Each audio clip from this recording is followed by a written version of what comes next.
So last week it was announced that due to a nominating petition mistake, Congressman Thaddeus McCadden's name will not be on Michigan's August 7th primary ballot.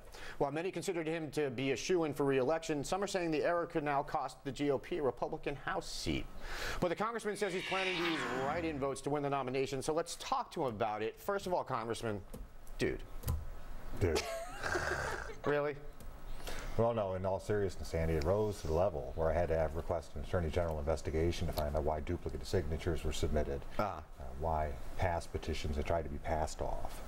In the end, I believe that they're going to be summarily rejected, as they should be, as I called upon the Secretary of State and Board of Canvassers to do.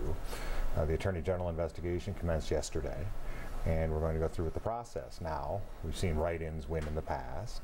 We've seen Murkowski win statewide in a hotly contested general election. We're going to reach out to her people and we'll see what happens. I've told people that I would do everything I could to get my name on the ballot, as well as to get to the bottom of this, and that's where it stands, and we go forward.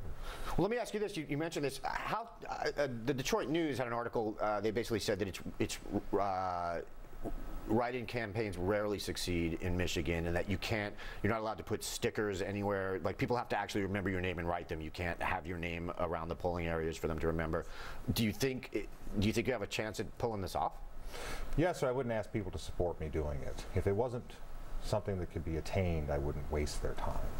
And the news is partially right about the stickers. You can use stickers, but they're kind of disfavored because of what they may or may not do, so you have to work with your clerks to see that. As for writing the name in, I've been elected one way, shape, or form down there about 26 years.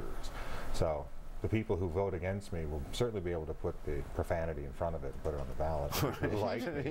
Can do the same without the profanity. All right.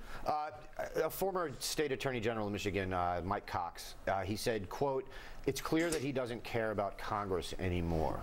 Response? Well, I think that when you leave your wife and children, you go out and you have a 95% voting record, despite having run for president for a while, and when you get honors from people like the Police Officers Association of Michigan and others, it seems to me that those speak for themselves. As for people who are detractors, who may have other ambitions for the seat, that's fine too.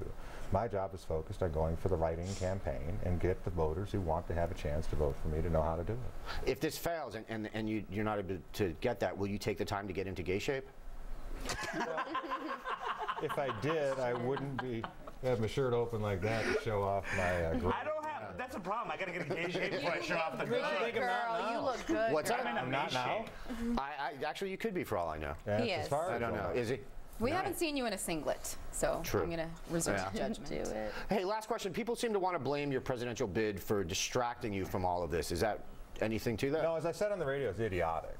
The campaign for president I don't watch the radio, so I don't like those words. I don't have a car.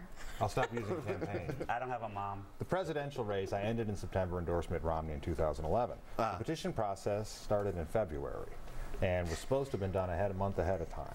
So there's no connection between the two. In fact, the people who make that argument, to me, simply are just mistaken.